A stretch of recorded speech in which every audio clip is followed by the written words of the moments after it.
Nossa primeira entrevista, da série de entrevistas que vamos fazer com lideranças, e fiz questão de começar com o Allen Habert, que é ex-presidente do sindicato, e tem essa visão, que é uma visão mais de país e da importância estratégica da engenharia.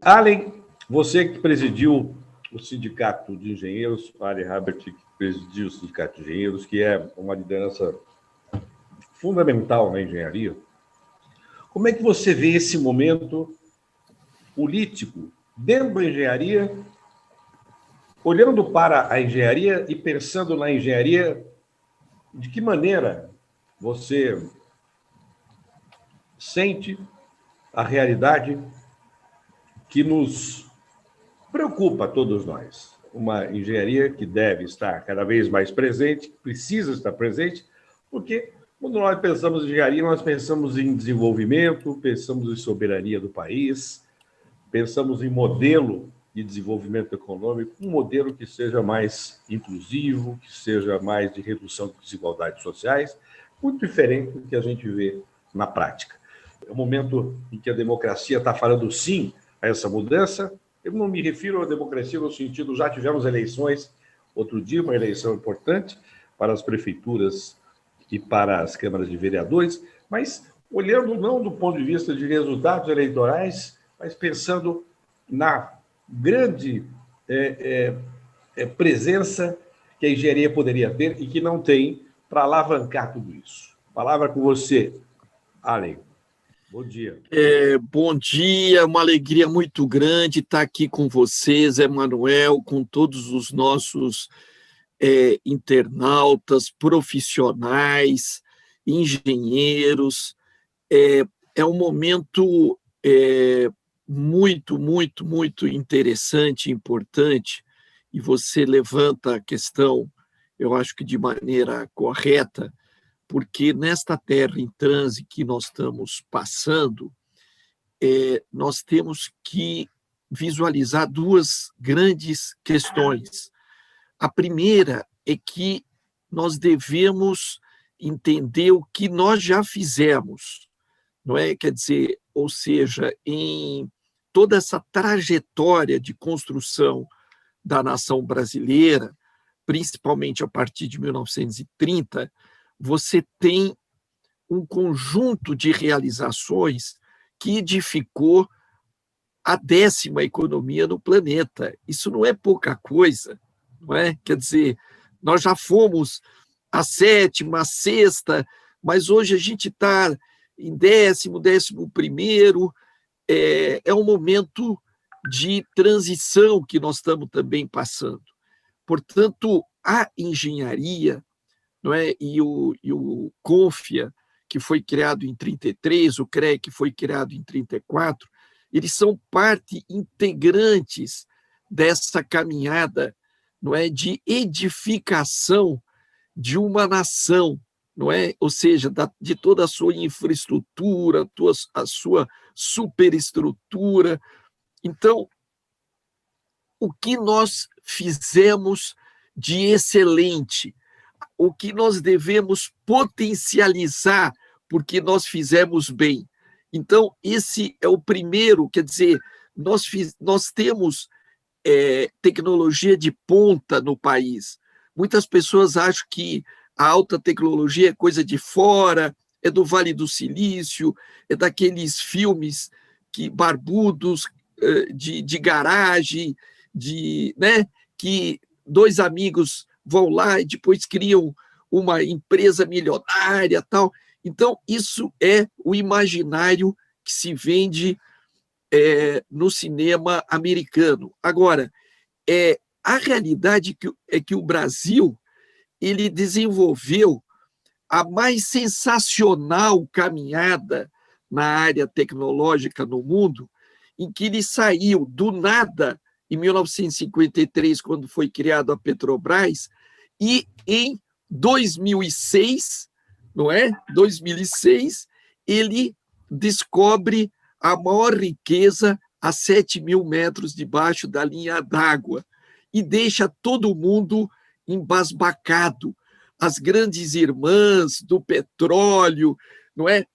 não acreditaram naquilo. E no ano seguinte a gente já começou a produzir um petróleo de boa qualidade e barato, igual a da Arábia Saudita. Portanto, foi não só a maior descoberta, fruto de 30 anos de pesquisa dos engenheiros geólogos e profissionais da Petrobras, quanto toda a tecnologia, os robôs, porque o homem só vai até 180, 200 metros debaixo d'água. Depois, o homem não consegue ir, é tudo equipamento, máquina, robô. Então, agulhas fininhas. Portanto, se o Santos Dumont fez também o mundo se embasbacar, porque ele era a pessoa mais famosa nos primeiros 10 anos do mundo, nós tivemos um brasileiro que virou a pessoa mais famosa do mundo. Por quê? Ele realizou aquele sonho impossível de fazer o homem voar com uma máquina muito mais pesada. Então, aquilo lá derrubou todo mundo e nós não tínhamos um país, não tínhamos um Estado, uma nação para aproveitar aquela invenção. Nós só vamos conseguir fazer isso em 1968, com o início do Bandeirante, depois, no ano seguinte, a Embraer.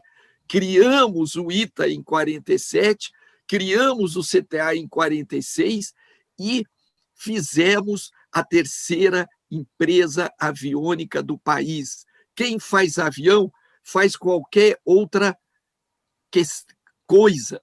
Portanto, eu dei 2 exemplos, né, na área da alta tecnologia, não é, para mostrar que nós devemos, nesse momento, potencializar aquilo que nós temos de melhor. Esse é um caminho fundamental. E os brasileiros e as brasileiras não conhecem todo o patrimônio, o ativo que foi construído, porque não há informação. José Manuel, se esconde a engenharia dos brasileiros. Não há fotografia, não há filmes. Por quê? Porque querem nos mostrar que nós precisamos das coisas de fora, que nós não temos capacidade de ganhar a partida, de ganhar o campeonato, e isso é uma inverdade histórica.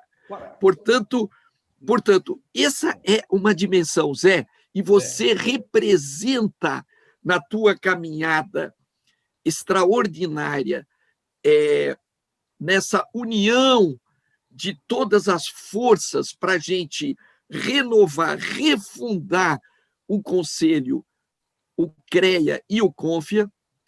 E também nós devemos pensar no outro lado da moeda, que é a segunda questão que eu estava comentando, não é? Que é a gente se preparar para o próximo lance. Ou seja, o Brasil faz aniversário em 2022.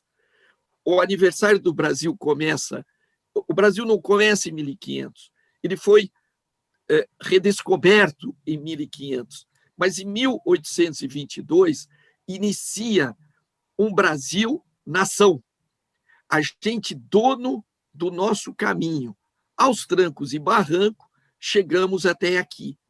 E agora nós precisamos, nesse bicentenário da independência, exatamente reconstruir aquilo que foi destruído, para completar a nossa independência, a nossa soberania inconclusa.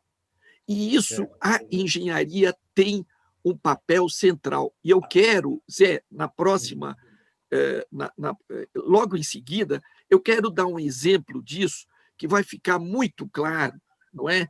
Que é o apagão no Amapá. Eu quero voltar à questão sobre isso. Eu ia te perguntar questões desse tipo. Nós estamos numa trajetória de transformação, de mudança. E toda vez que uma mudança importante acontece, o sistema que vai se colocar, ou vai ser colocado de lado para que o interesse coletivo se sobreponha, se movimenta de todo tipo. de todo tipo de forma de movimentação. E nós temos que estar acima dessas provocações. Por isso, nós estamos começando hoje uma série de entrevistas com lideranças como você, para que a gente pense o Brasil no presente e, sobretudo, o Brasil no futuro, e como a engenharia ocupando o seu papel de destaque. A engenharia precisa voltar a ter esse protagonismo na história e nas decisões do país. Você ia dar um exemplo. Isso que aconteceu no Amapá é uma vergonha que, infelizmente, a cada dia nos entristece ainda mais, porque parece que a engenharia não dá conta.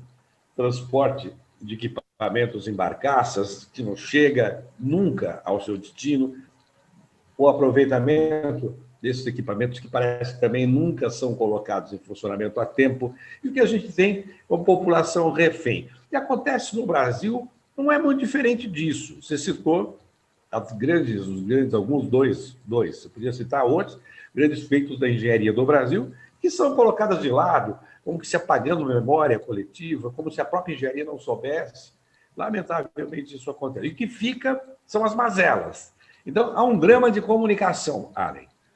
Nós temos a notícia pela grande imprensa dada num momento ruim, como esse do que acontece no Amapá. Mas as coisas boas da engenharia que já aconteceram e que podem voltar a acontecer não são faladas. Como é que você vê isso? Esse problema que a nossa categoria precisa, inclusive, nosso grupo, a engenharia como um todo, precisa se aperceber disso, né? Vamos lá, você queria falar um pouquinho? Nós temos 1 milhão de profissionais da área tecnológica. Isso é uma coluna vertebral fundamental no país.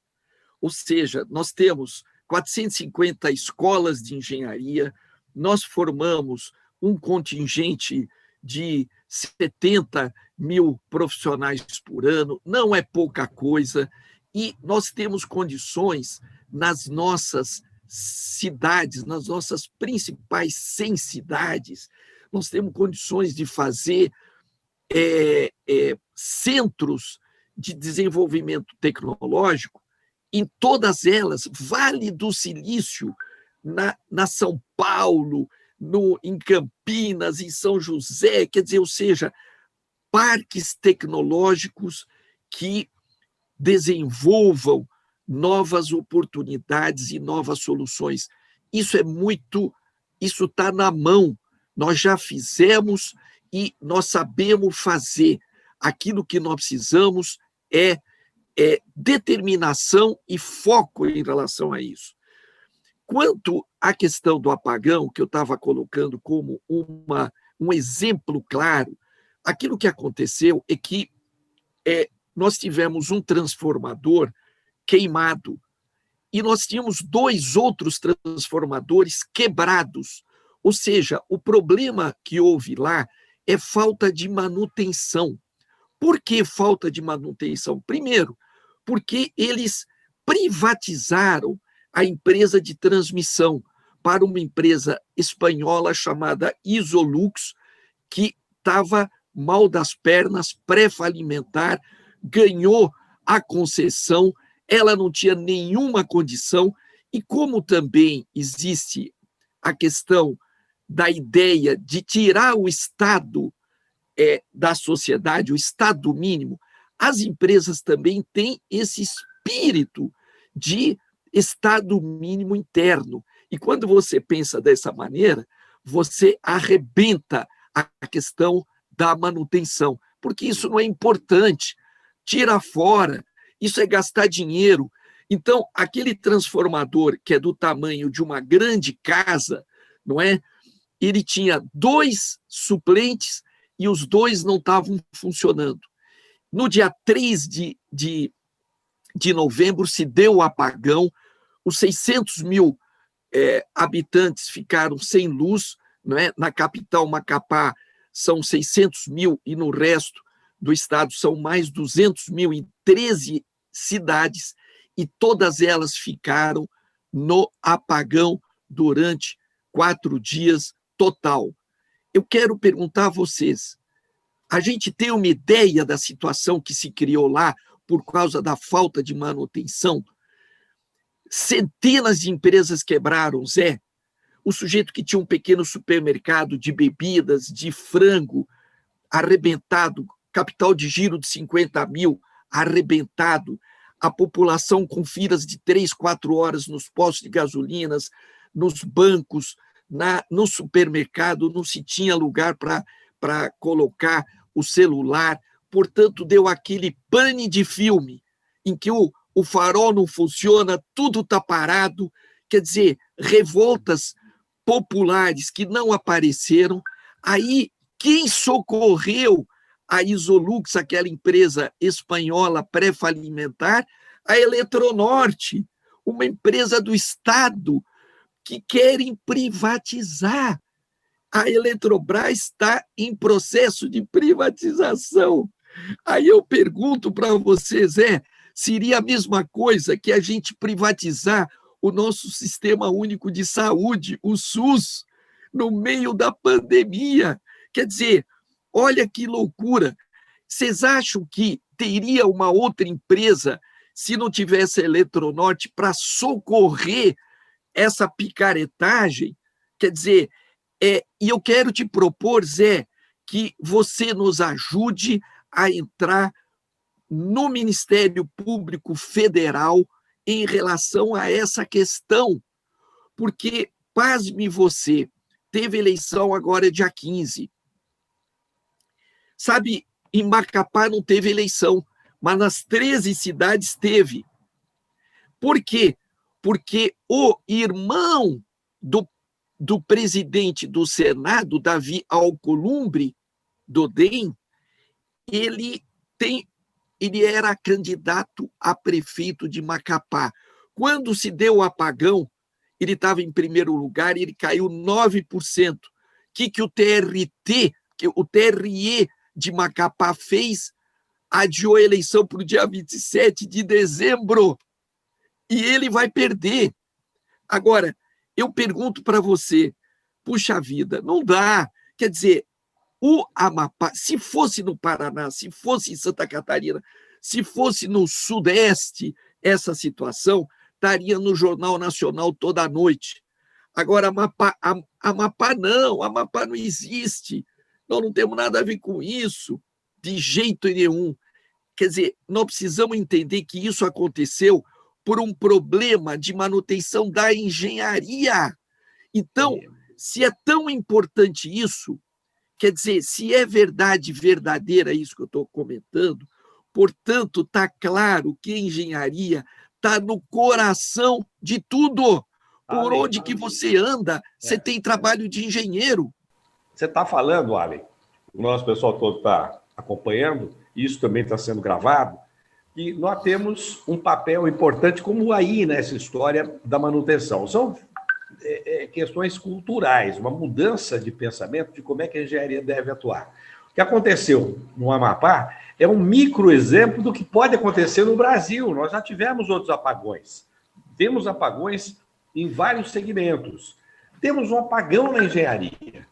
E eu venho fazendo, com companheiros como você, uma pregação ao longo do tempo para que os companheiros participem. Mas é preciso representatividade, é preciso dar legitimidade, é preciso dar força para que a engenharia possa falar alto e forte ao Brasil. A gente não viu praticamente nenhuma voz do sistema como um todo, da engenharia, se manifestar contra o que está acontecendo. É uma verdade que nos envergonha. Mais uma, Allen.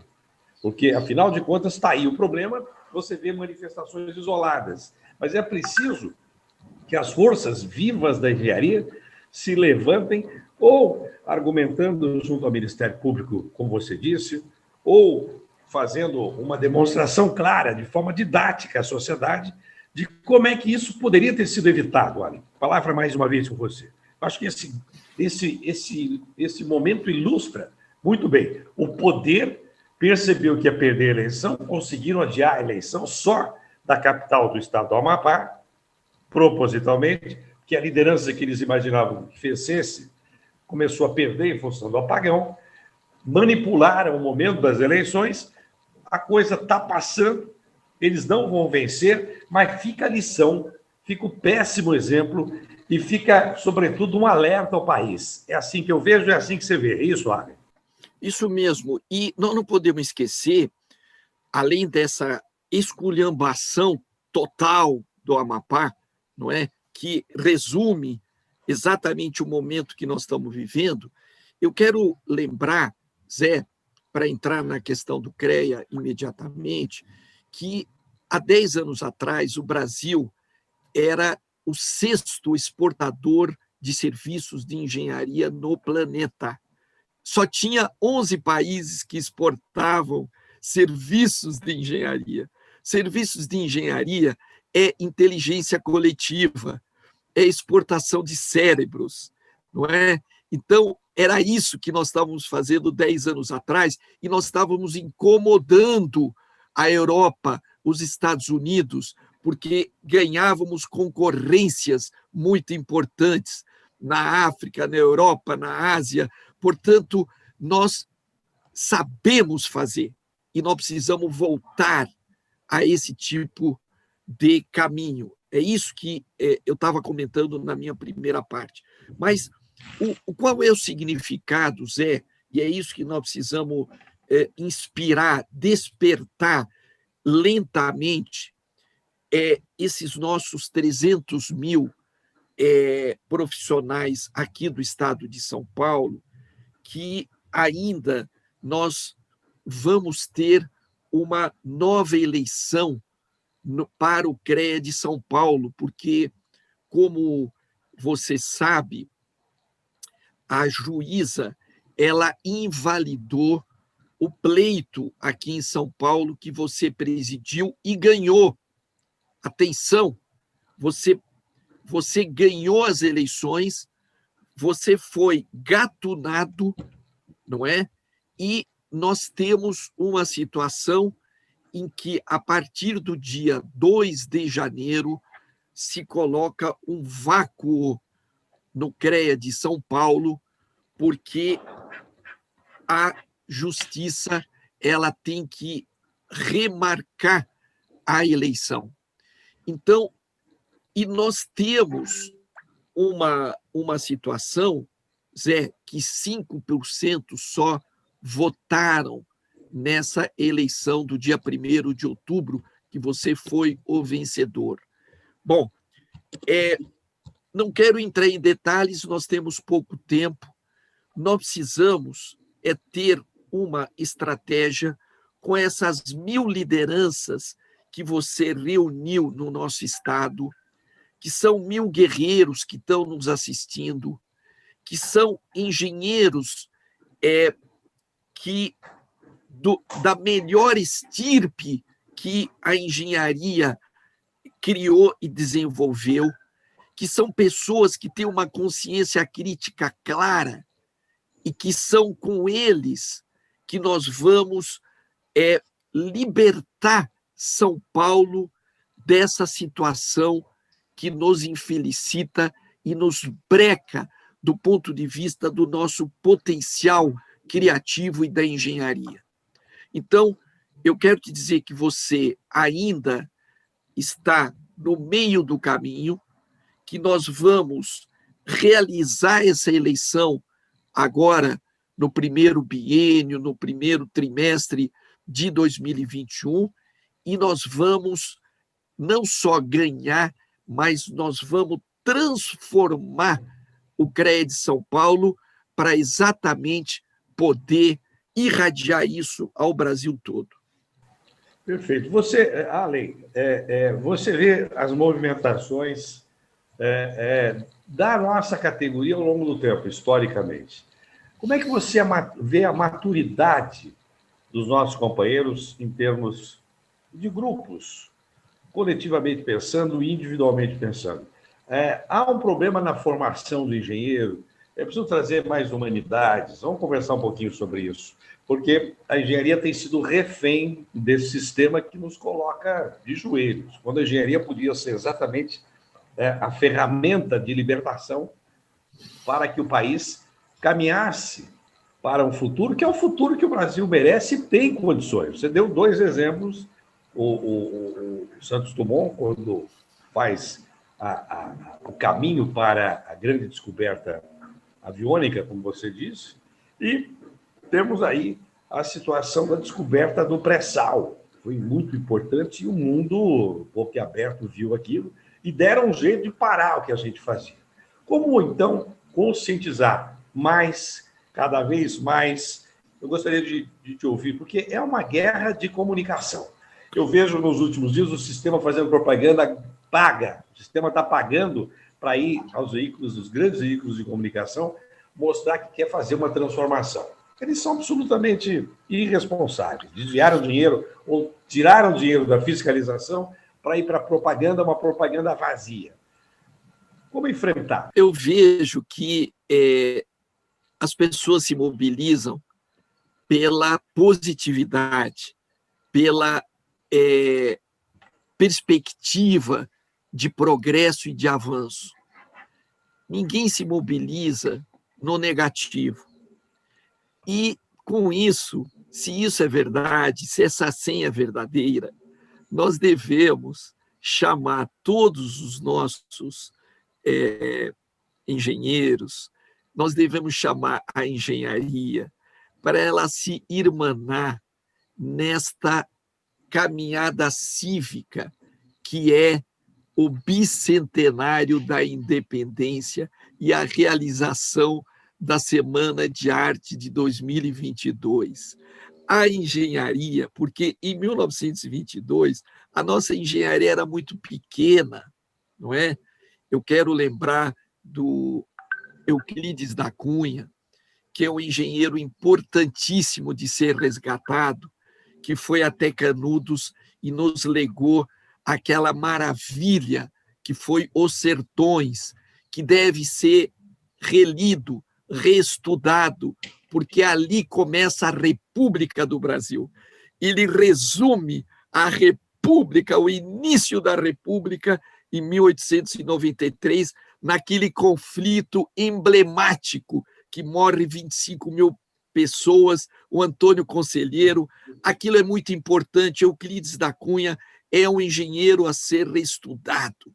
Bom, mas eu dizia que em 1922, quando teve a Semana de Arte Moderna, que mudou o país, o modernismo, a gente começou a olhar para dentro e não para fora, não é? E descobrir o que nós somos. É a mesma coisa agora.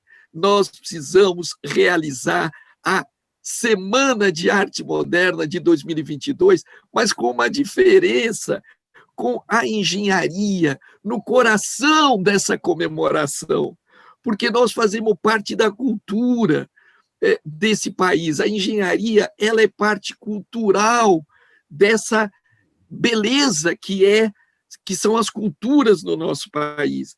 Então, eu vejo, José, que nós precisamos trazer as faculdades, trazer as escolas, trazer as universidades para uma nova investigação daquilo que nós somos, quem nós somos.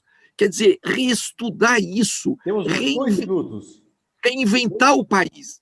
A nossa missão, enquanto geração, que ganhou um país bacana e que nós precisamos entregar um país melhor, a nossa missão é inventar novamente o Brasil, reinventar essa nação. É essa a nossa missão e essa é a tua grande caminhada, Zé, porque você não só está nos ajudando, mas você vai nos ajudar a entrar no novo momento espetacular do nosso progresso, do nosso desenvolvimento. E isso nos inspira a todos. Foi uma honra começar esta série de entrevistas. São entrevistas menores, vamos fazer com lideranças. Eu queria, simbólica e estrategicamente, começar com você, porque você foi a primeira pessoa que falou sobre a importância da engenharia. Conversamos lá atrás e me transmitiu a sua esperança de que nós pudéssemos enfrentar essas dificuldades e caminhar para um esforço coletivo de conscientização dos nossos companheiros de que era preciso mudar todo o sistema e refundar esses mecanismos da engenharia. Então, agradeço, faço com essa entrevista uma espécie de homenagem a você, agradecendo a sua presença sempre muito cuidadosa e sempre estratégica, e dizendo, estamos então fortes, unidos, e você trouxe uma componente muito importante, o exemplo do Amapá, que não deve ser seguido. O que pode estar acontecendo e poderá acontecer na engenharia que a gente tem que estar atento. Eu queria deixar um abraço fraterno para você, dizer a todos que essa pandemia ela não é brincadeira, não é que ela criou uma nova situação com mais de 50 mil profissionais numa situação muito fragilizada no nosso Estado. Nós devemos ser extremamente solidários a isso. Portanto, essa nossa caminhada, essa necessidade de ter um CREA, eu penso muito nessa necessidade de estender a nossa mente, o nosso coração, para trazer de volta essa inteligência para dentro das oportunidades. Nós devemos ser semeadores de oportunidades, porque o engenheiro é o maior criador de oportunidades do planeta. E é nisso que eu quero concluir, dizendo, José Manuel, vamos vencer. Obrigado a você, um abraço fraterno a você e a todos que estão nos acompanhando. Ok, um forte abraço a você, muito obrigado. Este foi o companheiro Allen Habert, que é ex-presidente do sindicato, dirigente da Confederação Nacional dos Trabalhadores Universitários e também o diretor da nossa grande estrutura da engenharia brasileira, que é a Federação Nacional de Engenheiros. Grande abraço, muito obrigado. E nós vamos fazendo conversas desse tipo rápidas, diretas e objetivas. Um forte abraço.